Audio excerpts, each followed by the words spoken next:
ভারোত্তোলনে Olympic স্বর্ণ পদকের জন্য নিজেকে প্রস্তুত করছেন ভারতের খুদে বালিকা আরশিয়া গোস্বামী। মাত্র 5 বছর বয়স থেকে ভারোত্তোলন শুরু করা আরশিয়ার বয়স এখন 9 বছর।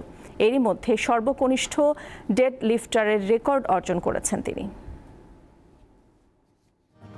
সামাজিক যোগাযোগ মাধ্যমে ছড়িয়ে পড়া ছবিতে দেখা যায় দক্ষতার সাথে ভারোত্তোলন করছেন ছোট্ট বালিকা আরশিয়া গোস্বামী। ভারতের হরিয়ানা রাজ্যের পঞ্চকুলার গ্রামের এই বালিকার বয়স এখন 9 বছর। মাত্র 5 বছর বয়স থেকেই ভারোত্তোলনে হাতেখড়ি আরশিয়ার। मैं 5 इयर्स की थी तब से मैंने वेट लिफ्टिंग स्टार्ट की है। আমি পাওয়ার লিফটিং করব, ভারোত্তোলন করব। অলিম্পিকে ভারোত্তোলনে ভারতের জন্য স্বর্ণ পদক জিততে চাই, দেশের জন্য গৌরব আনতে চাই। वेट लिफ्टिंग में गोल्ड मेडल लाऊं मैं और अपने देश का नाम रोशन करूं। 2020 সালে করোনার সময় ভারোত্তোলনে আরশিয়ার যাত্রা শুরু।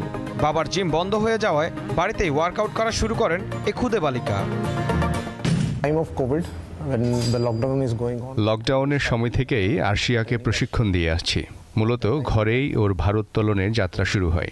এখন তার নিজের উপর অনেক বেশি আস্থা। আরশিয়া 6 বছর 11 মাস 27 দিন বয়সে সর্বকনিষ্ঠ ডেড লিফটারের রেকর্ড অর্জন করেন।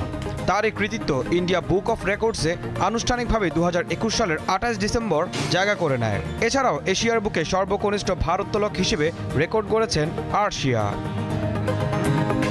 ঈশান হাসান, দীপ্ত স্পোর্টস।